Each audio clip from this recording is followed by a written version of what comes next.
حضرت شداد رضی اللہ تعالی عنہ ارشاد فرماتے ہیں،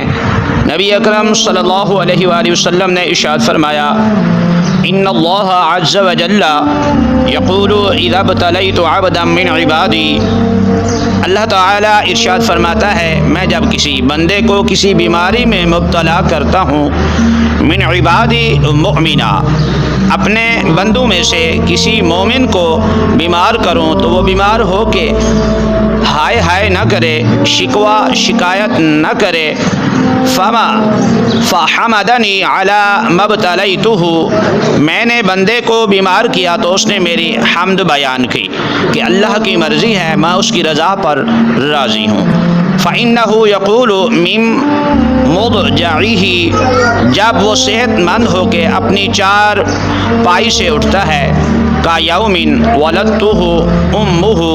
تو وہ یوں ہو گیا جیسے اس دن تھا جب اس کی ماں نے اسے جنم دیا۔